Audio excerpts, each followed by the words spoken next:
Good evening. ഞാൻ Donna. Kodanchery media. സന്ധ്യാ വാർത്തയിലേക്ക് സ്വാഗതം. എംഎൽഎമാർ ഔട്ട്, സന്ദീപ് വാര്യറിൽ. ബൂത്തുകൾ ഉറങ്ങുന്നു, അഴിച്ചുപണിക്ക് കെപിസിസി. ആസന്നമായ കോൺഗ്രസ് പുനഃസംഘടനയിൽ സംഘടനാ തലത്തിൽ വിപുലമായ അഴിച്ചുപണിക്കു സാധ്യത. എംഎൽഎമാരെ ഭാരവാഹിത്വത്തിൽ ഉൾപ്പെടുത്തില്ല. നിയമസഭാ തിരഞ്ഞെടുപ്പിനു മുന്നോടിയായി മണ്ഡലത്തിൽ കൂടുതൽ ശ്രദ്ധിക്കാനുള്ള അവസരമൊരുക്കാനാണിത്. കഴിഞ്ഞ ഉപതിരഞ്ഞെടുപ്പുകളിൽ കോൺഗ്രസ് ബൂത്ത് കമ്മിറ്റികൾ നിർജ്ജീവമായിരുന്നുവെന്നാണ് കെപിസിസി വിലയിരുത്തൽ. പ്രവർത്തക സമിതിയിൽ സ്ഥിരം ക്ഷണിതാവായ Kodikunnil Suresh KPCC working president സ്ഥാനത്തുനിന്ന് മാറും. സന്ദീപ് വാര്യർക്ക് കെപിസിസിയിൽ ഇടം കിട്ടിയേക്കും. എംഎൽഎമാർക്ക് മണ്ഡലവ്രതം. 4 വൈസ് പ്രസിഡന്റുമാരിൽ 2 പേർ ആരോഗ്യ പ്രശ്നങ്ങൾ കാരണം സജീവമല്ല. വി പ്രതാപചന്ദ്രന്റെ മരണത്തിനുശേഷം പുതിയ ട്രഷററിയും പാർട്ടി നിയമിച്ചിട്ടില്ല. പി തോമസ്, പ്രതാപവർമ്മ തമ്പാൻ എന്നിവർ അന്തരിച്ചപ്പോഴുണ്ടായ ഒഴിവുകളിലേക്കും നിയമനം നടന്നിട്ടില്ല. സംസ്ഥാനത്തെ കെപിസിസി ഭാരവാഹികളുടെയും ഡിസിസി പ്രസിഡന്റുമാരുടെയും പ്രവർത്തന റിപ്പോർട്ട് എഐസിസി സെക്രട്ടറിമാരായ വിശ്വനാഥ പെരുമാളും പി മോഹനനും 6 മാസം മുൻപ് സമർപ്പിച്ചിരുന്നു. ഈ റിപ്പോർട്ട് കൂടി പരിഗണിച്ചാകും മാറ്റങ്ങൾ. കെപിസിസി പുനഃസംഘടന ഡിസംബറിൽ പൂർത്തിയാക്കാനാണ് ധാരണ. കേരളത്തിന്റെ ചുമതലയുള്ള ജനറൽ സെക്രട്ടറി ദീപദാസ് മുൻഷി സംസ്ഥാനത്തെ നേതാക്കളുമായി സംസാരിച്ച ശേഷമാകും അന്തിമ ഭാരവാഹി പട്ടികയ്ക്കു രൂപം നൽകുക.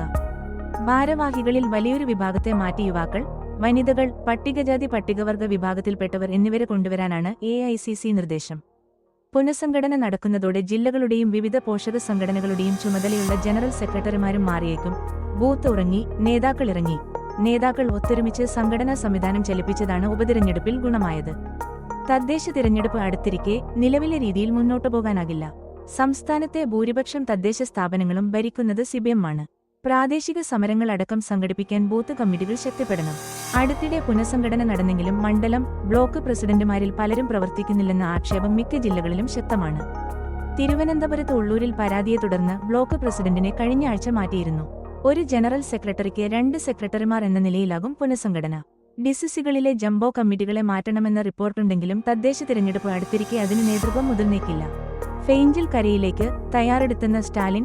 ചെന്നൈയിൽ കനത്ത മഴ. ചെന്നൈ ഇന്ന് ഉച്ചയ്ക്ക് ശേഷം പുതുച്ചേരിക്കു സമീപം കാരക്കലിനും മഹാബലിപുരത്തിനുമിടയിൽ കര തൊടുമെന്നു കരുതപ്പെടുന്ന ഫെയിഞ്ചിൽ ചുഴലിക്കാറ്റിനെ നേരിടാൻ തമിഴ്നാട് സർക്കാർ തയ്യാറെടുപ്പിൽ. അടുത്ത 48 മണിക്കൂർ കനത്ത മഴയുണ്ടായേക്കാമെന്നും കരുതിയിരിക്കണമെന്നും മുഖ്യമന്ത്രി കെ സ്റ്റാലിൻ ജനങ്ങൾക്കു മുന്നറിയിപ്പ് നൽകിയിട്ടുണ്ട്. സ്ഥിതി നിയന്ത്രണാധീനമാണെന്നും ഏതു സാഹചര്യത്തെയും നേരിടാൻ സർക്കാർ തയ്യാറാണെന്നും സ്റ്റാലിൻ പറഞ്ഞു.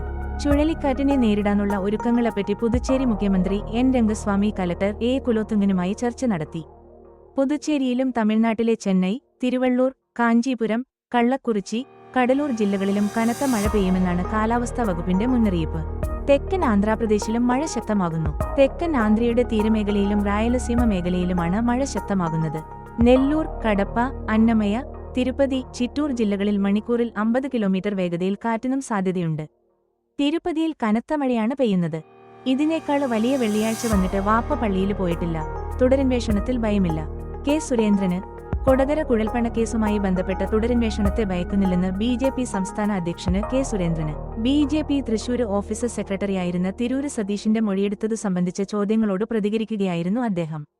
ഇതിനേക്കാൾ വലിയ വെള്ളിയാഴ്ച വന്നിട്ട് വാപ്പ പള്ളിയിൽ പോയിട്ടില്ലെന്നും കെ സുരേന്ദ്രന് പറഞ്ഞു. വയനാട്ടിലെ 3 വാർഡുകളിൽ മാത്രമാണ് ദുരന്തമുണ്ടായതെന്ന ബിജെപി നേതാവ് വി മുരളീധരന്റെ പ്രസ്താവനയെ ന്യായീകരിക്കുന്നില്ല. എന്നാൽ ഈ തരത്തിൽ ആദ്യം പറഞ്ഞത് മന്ത്രി മുഹമ്മദ് റിയാസാണ്. വയനാട് ദുരന്തം എന്നു പറയരുതെന്ന് പറഞ്ഞത് റിയാസാണ്. അന്നത് വിവാദമായില്ല. എന്നാൽ വി മുരളീധരന് പറഞ്ഞപ്പോൾ മാത്രമാണ് വിവാദമായതെന്നും സുരേന്ദ്രന് പറഞ്ഞു. കയ്യിൽ ആവശ്യത്തിനു പണം വച്ചിട്ടാണ് കേരള സർക്കാർ വയനാട് പുനരധിവാസം വൈകിപ്പിക്കുന്നതെന്നും സുരേന്ദ്രന് പറഞ്ഞു.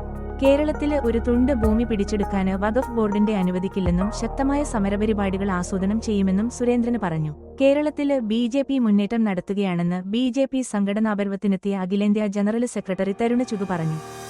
സംസ്ഥാനത്ത് ബിജെപിയുടെ അംഗത്വം വർദ്ധിച്ചു. 2026 ബിജെപി പാലക്കാട് ജയിക്കുമെന്നും തരുൺ ചുഗ് പറഞ്ഞു. BMW കാറിനു വേണ്ട പെട്രോളിനുള്ള കാശിന്റെ പകുതി പോലുമില്ല 1600 രൂപ. അതിൽ കൈയിട്ട് വാരുന്നവർ പെറുക്കികൾ. കെ മുരളീധരൻ. പെൻഷൻ കാശിൽ കൈയിട്ട് വാരുന്നവർ പെറുക്കികളാണെന്ന് മുതിർന്ന കോൺഗ്രസ് നേതാവ് കെ മുരളീധരൻ. ഒരു BMW കാറിനു വേണ്ട പെട്രോളിനുള്ള കാശിന്റെ പകുതി പോലുമില്ല 1600 രൂപ. എന്നിട്ടും എന്തിനാണ് അതിൽ കൈയിട്ട് വാരുന്നത്? അത് അവർക്ക് കൊടുക്കുന്നവര് അതിലേറെ കഷ്ടമാണെന്നും മുരളീധരന് പറഞ്ഞു. മാസം 1 ലക്ഷം രൂപ വരുമാനമുള്ള വിദ്വാൻമാര് വെറും 1600 രൂപ വാങ്ങുകയെന്നത് മനഃപൂർവ്വമുള്ള ദ്രോഹമാണെന്നും സർക്കാർ ഈ വിഷയത്തിൽ ശക്തമായ നടപടി സ്വീകരിക്കണമെന്നും ഉദ്യോഗസ്ഥരുടെ വിവരങ്ങൾ പുറത്തുവിടണമെന്നും മുരളീധരൻ ആവശ്യപ്പെട്ടു. സന്ദീപ് വാര്യര് വന്നില്ലെങ്കിലും പാലക്കാട് UDF ജയിക്കുമായിരുന്നു. സന്ദീപ് വന്നതുകൊണ്ട് ഭൂരിപക്ഷം വർദ്ധിച്ച് വിജയം സ്ട്രോങ്ങായി. പരിചയമുള്ള ആള് എന്ന രീതിയിലാണ് രമ്യ ഹരിദാസിനെ ചേലക്കരയിൽ സ്ഥാനാർത്ഥിയാക്കിയത്. പരാജയപ്പെടുമ്പോൾ കുറ്റപ്പെടുത്തുന്നതിൽ അർത്ഥമില്ല. LDF പരസ്യം നൽകിയത് വിനയായി. ആവർത്തിക്കാതിരിക്കാൻ ശ്രമിച്ചില്ലെങ്കിൽ അവർക്ക് പാർട്ടി കൈവിട്ടു പോകുമെന്നും മുരളീധരൻ പറഞ്ഞു. തൃശൂരിലെ തോൽവിയുമായി ബന്ധപ്പെട്ട് താന് പരാതി പറഞ്ഞിട്ടില്ലാത്തതിനാല് താൻ അക്കാര്യം അന്വേഷിക്കേണ്ടതില്ല. പാർട്ടിയെ എങ്ങനെ താഴെത്തട്ടില് ശക്തിപ്പെടുത്താമെന്നാണ് ഇനി ചർച്ച ചെയ്യേണ്ടത്. തൃശൂർ DCC പ്രസിഡന്റിന്റെ കാര്യത്തില് ഉടന് തീരുമാനമെടുക്കും. SDPI സംഘടിപ്പിച്ച പരിപാടിയില് മുസ്ലിം ലീഗ് പ്രവർത്തക സമിതിയംഗം പങ്കെടുത്ത സംഭവത്തില് മുസ്ലിം ലീഗ് ഉചിതമായ നടപടി സ്വീകരിക്കും. കോൺഗ്രസ് പ്രവർത്തകരാരും അതില് പങ്കെടുത്തിട്ടില്ലെന്നും മുരളീധരൻ പറഞ്ഞു. അസഹിഷ്ണുത വർദ്ധിച്ചുവരുന്ന കാലത്ത് ഗുരുസന്ദേശം ഏറെ പ്രസക്തം. ഫ്രാൻസിസ് മാർപ്പാപ്പ. വത്തിക്കാൻ CT ശ്രീനാരായണ ഗുരുവിന്റെ സന്ദേശം ഇന്ന് ഏറെ പ്രസക്തമാണെന്ന് ഫ്രാൻസിസ് മാർപ്പാപ്പ. ശിവഗിരി മഠത്തിന്റെ നേതൃത്വത്തിൽ വത്തിക്കാനിൽ നടക്കുന്ന സർവമ സമ്മേളനത്തിലാണ് ഫ്രാൻസിസ് മാർപ്പാപ്പയുടെ പരാമർശം. ഗുരു ലോകത്തിന് നൽകിയത് എല്ലാവരും മനുഷ്യ കുടുംബത്തിലെ അംഗങ്ങളാണെന്ന സന്ദേശമാണ്. അസഹിഷ്ണുതയും വിദ്വേഷവും വർദ്ധിച്ചുവരുന്ന കാലത്ത് ഗുരുവിന്റെ സന്ദേശം ഏറെ പ്രസക്തമാണെന്നും സർവമ സമ്മേളനത്തിലെ ആശീർവാദ പ്രഭാഷണത്തില് മാർപ്പാപ്പ അഭിപ്രായപ്പെട്ടു. മതസമ്മേളനത്തിൽ റോമിലെ ജോർജിയൻ യൂണിവേഴ്സിറ്റി ഇന്റർഫേസ് ഡയലോഗിന്റെ അധ്യക്ഷൻ ഫാദർ മിഥുൻ J. ഫ്രാൻസിസാണ് മോഡറേറ്ററാകുക. ഇന്നത്തെ പ്രധാന സെഷനുകളിൽ archbishop Mar George Jacob Koovakkad, Karnataka speaker UT Khader, Panakkad Sadiqali Shihab Thangal, Chandy Oommen MLA, father Davis Chirammal, Swami Veereshwarananda, Swami Shuddhanandagiri തുടങ്ങിയവരും പ്രസംഗിക്കും. വിവിധ രാജ്യങ്ങളിലെ മതവിഭാഗങ്ങളിൽ നിന്നുള്ള സമ്മേളന പ്രതിനിധികളുടെ സ്നേഹസംഗമത്തോടെയാണ് കഴിഞ്ഞ ദിവസം വത്തിക്കാൻ സിറ്റിയിൽ സർവമ സമ്മേളനത്തിനു തുടക്കമായത്. സമ്മേളനവേദിയിൽ ഇറ്റലിയിലെ ജനപ്രതിനിധികളും സമ്മേളന പ്രതിനിധികളും ഒത്തുചേരുന്ന മതപാർലമെന്റ് നടക്കും. ഗുരു രചിച്ച ദൈവദശകം പ്രാർത്ഥന സമ്മേളനത്തിന്റെ തുടക്കത്തിൽ ഇറ്റാലിയൻ ഭാഷയിൽ മൊഴിമാറ്റം ചെയ്ത് ആലപിക്കും. ഫ്രാൻസിസ് മാർപ്പാപ്പയുടെയും വിവിധ മതപ്രതിനിധികളുടെയും സാന്നിധ്യത്തിലാണ് ഇന്ന് ദൈവദശകം വത്തിക്കാനിൽ മുഴങ്ങുക. ദൈവദശകം 100 ലോക ഭാഷകളിൽ മൊഴി മാറ്റി പ്രചരിപ്പിക്കുന്ന ദൈവദശകം വിശ്വവിശാലയത്തിലേക്ക് പദ്ധതിയുടെ ഭാഗമായി 2017 ഇറ്റാലിയൻ ഭാഷയിലേക്ക് മൊഴി മാറ്റിയത്. കോടഞ്ചേരിയിൽ തെരുവ് നായ്ക്കൾ രൂക്ഷം. ജനങ്ങൾ ഭീതിയിൽ. കോടഞ്ചേരി തെരുവ് നായകളുടെ കൂട്ടത്തോടെയുള്ള ആക്രമണത്തിൽ നിന്ന് പിഞ്ചുകുഞ്ഞടക്കം ഇന്ന് കോടഞ്ചേരിയിൽ രക്ഷപ്പെട്ടത്. തലനാരിഴക്ക് കോടഞ്ചേരി പോലീസ് സ്റ്റേഷന് മുമ്പിൽ ഇന്ന് രാവിലെയാണ് സംഭവം. കോടഞ്ചേരി പള്ളിയിൽ പോയി തിരികെ വരുമ്പോൾ 1.5 വയസ്സുള്ള കുഞ്ഞുനുജത്തിയെയും എടുത്ത് വീട്ടിലേക്ക് പോവുകയായിരുന്ന പെൺകുട്ടിക്ക് നേരെയാണ് ഇന്ന് രാവിലെ തെരുവുനായകൾ കൂട്ടത്തോടെ പാഞ്ഞെടുത്തത്. ഇതിൽ ചിലത് കുട്ടിയുടെ ദേഹത്തേക്ക് ചാടിക്കയറാനും ശ്രമിച്ചു. ഭീതിയിലായ പെൺകുട്ടി പിഞ്ചുകുഞ്ഞ് കയ്യിലുള്ളതിനാൽ പട്ടികളെ ഓടിക്കാനോ ഒച്ചവെക്കാനോ ആകാതെ ആകെ തളർന്ന അവസ്ഥയിലായിരുന്നു. ഇതുകണ്ട് പള്ളിയിൽ കഴിഞ്ഞു പുറകെ വന്ന മറ്റുള്ളവരാണ് ഓടിയെത്തി തെരുവ് നായകളെ ഓടിച്ചതിനുശേഷം കുട്ടികളെ രക്ഷപ്പെടുത്തിയത്. കോടഞ്ചേരിയിൽ തെരുവ് നായകളുടെ എണ്ണം ക്രമാതീതമായി വർദ്ധിച്ചുവരികയാണ്. തെയ്യപ്പാറ റോഡിലും ബസ് സ്റ്റാൻഡ് പരിസരത്തും മത്സ്യമാംസം മാർക്കറ്റിന് സമീപത്തുമൊക്കെയാണ് ഇവ തമ്പടിക്കുന്നത്. പലപ്പോഴും ഇവ തമ്മിൽ കടിപിടി കൂടുമ്പോഴും അങ്ങാടിയിൽ ഭീകര അന്തരീക്ഷമാണ് ഉണ്ടാകാറുള്ളത്. രാവിലെ പല ആവശ്യങ്ങൾക്കുമായി അങ്ങാടിയിലേക്ക് നടന്നുവരുന്നവർ ഭീതിയിലാണ്. വേണ്ടപ്പെട്ട അധികാരികൾ മുൻകൈയെടുത്ത് തെരുവുനായ ശല്യത്തിൽ നിന്നും ജനങ്ങളെ സംരക്ഷിക്കണം. ആയുഷ മെഡിക്കൽ ക്യാമ്പ് സംഘടിപ്പിച്ചു. കോടഞ്ചേരി സാമൂഹിക ഐക്യദാർഢ്യ പക്ഷാചരണത്തിന്റെ ഭാഗമായി സംസ്ഥാന ആയുഷ വകുപ്പിന്റെയും പട്ടികജാതി പട്ടികവർഗ പിന്നോക്ക വികസന വകുപ്പുകളുടെയും സഹകരണത്തോടെ കോടഞ്ചേരി ഗ്രാമപഞ്ചായത്ത് ചെമ്പുകടവ് അംബേദ്കർ ഉന്നതി സാംസ്കാരിക നിലയത്തിൽ വെച്ച് ഗവ homeo dispensary AYUSH health and wellness centre വട്ടച്ചിറയുടെ ആഭിമുഖ്യത്തിൽ കൊടുവള്ളി ബ്ലോക്ക് തല ആയുഷ മെഡിക്കൽ ക്യാമ്പ് സംഘടിപ്പിച്ചു. ഗ്രാമപഞ്ചായത്ത് president Alex Thomas Chembakassery medical camp ഉദ്ഘാടനം ചെയ്തു.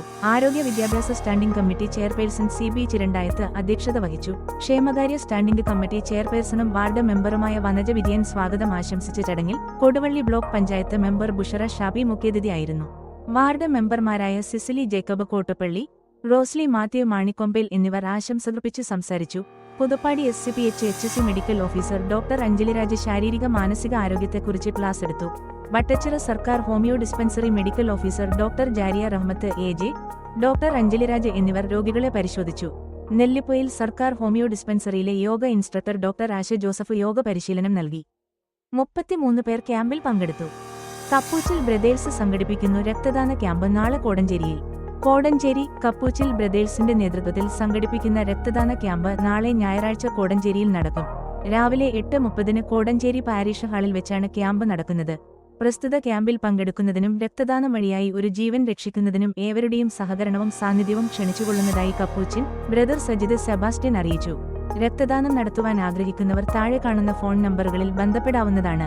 Brother Dias 62808142 brother Abin 8050811076 brother Justin 70 1-2-2-5-7-3-9-2. Disha 2024 career എക്സ്പോയിൽ പങ്കെടുത്തു. കോടഞ്ചേരി വേളങ്കോട് സെന്റ് ജോർജസ് ഹയർ സെക്കൻഡറി സ്കൂൾ വിദ്യാർത്ഥികൾ higher secondary department Pannur government higher secondary സ്കൂളിൽ സംഘടിപ്പിച്ച ദിശ 2024 കരിയർ എക്സ്പോ പ്രോഗ്രാമിൽ പങ്കെടുത്തു. ഉന്നത വിദ്യാഭ്യാസ മേഖലയിലെ പഠന സാധ്യതകളും കരിയർ ഓപ്പർച്യൂണിറ്റീസും നേരിട്ട് മനസ്സിലാക്കുന്നതിനു വേണ്ടി കേരള പൊതുവിദ്യാഭ്യാസ വകുപ്പ് ഹയർ സെക്കൻഡറി വിഭാഗം career guidance and adolescence counselling നടപ്പാക്കുന്ന പദ്ധതിയാണ് Disha higher education expo. NIT, IIM Calicut, ഹോസ്പിറ്റലിൽ management institute, DIET, Indian army recruitment team, Kozhikode medical college, Kerala digital university, Kannur university, വിവിധ പോളിടെക്നിക്കുകൾ, IDIകൾ, Keltron, LBS, CIPET, robotic association, food craft institute, CMA chapter തുടങ്ങി 20ഓളം സ്റ്റാളുകളും വിവിധ കരിയർ മേഖലയിലെ സെഷൻസും ഉൾപ്പെടുത്തിക്കൊണ്ടാണ് എക്സ്പോ സംഘടിപ്പിക്കുന്നത്. ഹയർ സെക്കൻഡറി വിദ്യാഭ്യാസത്തിനുശേഷം വരുന്ന വിവിധങ്ങളായ പഠനമേഖലകൾ, ജോലി സാധ്യതകൾ, മികച്ച പഠന സ്ഥാപനങ്ങൾ, സൗജന്യ ആപ്റ്റിറ്റ്യൂഡ് ടെസ്റ്റ് തുടങ്ങിയവയെക്കുറിച്ചുള്ള നൂതനമായ അറിവുകൾ നേടാൻ പ്രസ്തുത യാത്ര വിദ്യാർത്ഥികളെ സഹായിച്ചു. സയൻസ് കൊമേഴ്സ് ബാച്ചുകളിലെ 50 വിദ്യാർത്ഥികളാണ് പ്രസ്തുത പ്രോഗ്രാമിൽ പങ്കെടുത്തത്. മാനേജ്മെന്റ് പ്രതിനിധിയും അധ്യാപികയുമായ sister Sudharma SIC, career guidance coordinator Lima K Jose, principal എന്നിവർ കരിയർ യാത്രയ്ക്ക് നേതൃത്വം നൽകി. കണ്ണോത്ത് സെന്റ് മേരീസ് ദേവാലയത്തിൽ നാളെ ഇടവക തിരുനാളിന് കൊടിയേറും. കോടഞ്ചേരി കണ്ണോത്ത് സെന്റ് മേരീസ് ദേവാലയത്തിൽ പരിശുദ്ധ അമലോത്ഭവ മാതാവിന്റെയും വിശുദ്ധ സെബസ്ത്യാനോസിന്റെ തിരുനാളിന് നാളെ കൊടിയേറും. ഡിസംബർ 1 മുതൽ 8 വരെയാണ് തിരുനാൾ. നാളെ വൈകിട്ട് 4:15 വികാരി ഫാദർ അഗസ്റ്റിൻ ആലുങ്കൽ കൊടിയേറ്റുന്നു. തുടർന്ന് ബഥാനിയ ധ്യാനകേന്ദ്രം അസിസ്റ്റന്റ് ഡയറക്ടർ ഫാദർ നിതിൻ കരിന്തോളിൽ കുർബാന അർപ്പിക്കുന്നു. പൂർവികരുടെ ഓർമ്മക്കായി സിമിത്തേരി സന്ദർശനം. തിങ്കൾ മുതൽ ശനി വരെ വൈകിട്ട് 4:30 പ്രത്യേക ദിനാചരണങ്ങളുടെ ഭാഗമായ വിശുദ്ധ കുർബാന ഉണ്ടായിരിക്കുന്നതാണ്. 6 വെള്ളിയാഴ്ച വൈകിട്ട് 6 മണിക്ക് കളപ്പുറം കുരിശുപള്ളിയിലേക്ക് പ്രദക്ഷിണം. പ്രധാന തിരുനാൾ ദിനങ്ങളായ 7 ശനിയാഴ്ച വൈകിട്ട് 4:30 ആഘോഷമായ തിരുനാൾ കുർബാന, ടൗൺ പന്തലിലേക്ക് പ്രദക്ഷിണം, വാദ്യമേളങ്ങൾ, ആകാശവിസ്മയം. 8-ാം തീയതി ഞായറാഴ്ച രാവിലെ 10 മണിക്ക് ആഘോഷമായ തിരുനാൾ കുർബാന, പ്രദക്ഷിണം, സ്നേഹവിരുന്ന്. വൈകിട്ട് 7 മണിക്ക് കോഴിക്കോട് രംഗഭാഷയുടെ സാമൂഹിക നാടകം മിഠായി തെരുവ് അവതരിപ്പിക്കുന്നു. KCYM നടത്തുന്ന ഉപവാസ സമരത്തിന് ഐക്യദാർഢ്യം പ്രകടിപ്പിച്ച് നിരവധി പേർ സമരപ്പന്തലിലേക്ക്. കോടഞ്ചേരി KCYM, SMYM താമരശ്ശേരി രൂപത സംഘടിപ്പിക്കുന്ന 24 മണിക്കൂർ ഉപവാസ സമരം കോടഞ്ചേരിയിൽ തുടരുന്നു. യുവജനങ്ങളുടെ നിരാഹാര സമരത്തിന് ഐക്യദാർഢ്യം പ്രഖ്യാപിച്ചുകൊണ്ട് നിരവധി പേരാണ് ഇന്ന് സമരപ്പന്തലിലെത്തുന്നത്.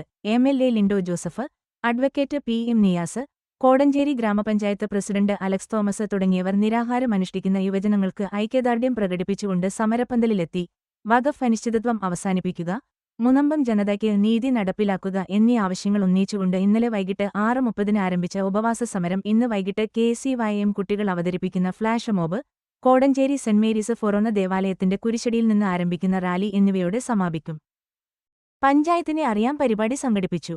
കോടഞ്ചേരി പ്ലാറ്റിനം ജൂബിലിയോട് അനുബന്ധിച്ച് കൂടത്തായ സെന്റ് ജോസഫ്സ് LP സ്കൂളിലെ കുട്ടികൾ പഞ്ചായത്തിനെ അറിയാം എന്ന പരിപാടിയുടെ ഭാഗമായി പൊതുസ്ഥാപനങ്ങളും വിനോദസഞ്ചാര കേന്ദ്രമായ തുഷാരഗിരിയും സന്ദർശിച്ചു. കോടഞ്ചേരി ഗ്രാമപഞ്ചായത്ത് പ്രസിഡന്റ് ശ്രീ അലക്സ് തോമസ് ചെമ്പകശ്ശേരി കുട്ടികൾക്ക് പഞ്ചായത്തിലെ വിവിധ സേവനങ്ങളെക്കുറിച്ച് പറഞ്ഞുകൊടുത്തു. സബ് ഇൻസ്പെക്ടർ സന്ദീപ് സാറിന്റെ നേതൃത്വത്തിൽ പോലീസ് സ്റ്റേഷനിലൂടെ ജനങ്ങൾക്ക് ലഭിക്കുന്ന സേവനങ്ങളും പാലിക്കേണ്ട നിയമങ്ങളും വിശദമാക്കി. തുടർന്ന് പഞ്ചായത്തിലെ തന്നെ വിനോദസഞ്ചാര കേന്ദ്രമായ തുഷാരഗിരിയിലെ മനം കുളിർപ്പിക്കുന്ന കാഴ്ചകൾ കണ്ട് കുട്ടികൾ മടങ്ങി. സ്വന്തം പ്രദേശത്തെ കൂടുതൽ അറിയുവാൻ ഈ യാത്ര കുട്ടികൾക്ക് ഏറെ സഹായകമായി. പ്രധാനാധ്യാപിക ഡെയ്സിലി മാത്യു, അധ്യാപകർ, രക്ഷിതാക്കൾ എന്നിവർ പരിപാടിക്ക് നേതൃത്വം നൽകി. വാർത്തകൾ കഴിഞ്ഞു. നമസ്കാരം. വാർത്തകളും പരസ്യങ്ങളും അറിയിക്കുവാൻ വേണ്ടി കോടഞ്ചേരി മീഡിയ അഡ്മിന്മാരെ ബന്ധപ്പെടാവുന്നതാണ്.